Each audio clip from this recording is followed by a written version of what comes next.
Olá, bem-vindos a mais uma aula de Química do site Quadro. Hoje nós vamos falar sobre os modelos atômicos.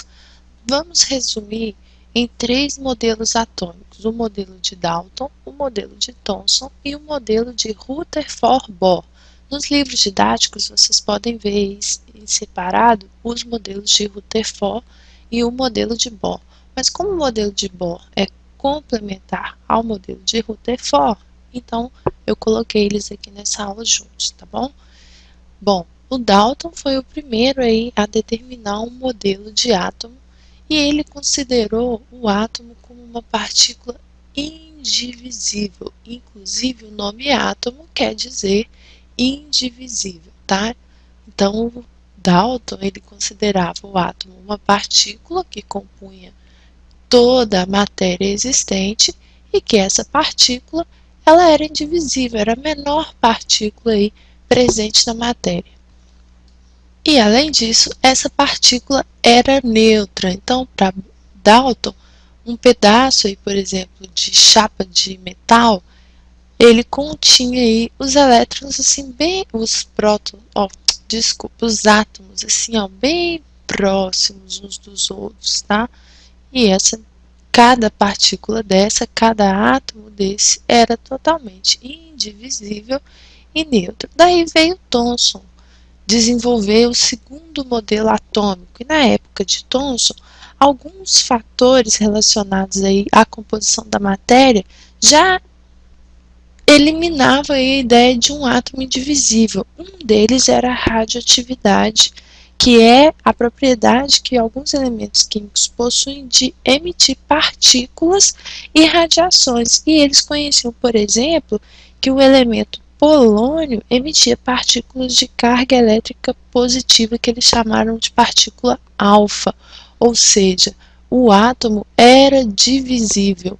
E eles também já conheciam soluções, já sabiam diferenciar algumas soluções que deixavam ou não passar a corrente elétrica, né? Por exemplo, eles identificavam que a solução de água com sal permitia a passagem de corrente elétrica, enquanto uma solução de água com açúcar não permitia. Então, eles atribuíram essa passagem da corrente elétrica a partículas carregadas. Quando uma substância, uma solução, não permitia a passagem de corrente, é porque ela era neutra, ou seja, existia uma natureza elétrica da matéria, em que algumas substâncias possuíam aí os chamados íons, os de carga elétrica positiva determinados de cátion, e os de carga elétrica negativa determinados ânions, que permitiam a passagem de corrente elétrica. Então, algumas substâncias, né, elas permitiam aí a transmissão de eletricidade. Daí, o modelo de Thomson veio com uma novidade, que o átomo possui uma grande massa positiva e que nessa massa, em meio a essa massa, havia então cargas negativas, que eram as cargas que permitiam aí a passagem de corrente elétrica. Esse modelo de átomo também era um átomo neutro, mas porém divisível, com uma massa positiva, que eu desenhei em azul, e com as cargas elétricas negativas que neutralizavam aí a massa positiva.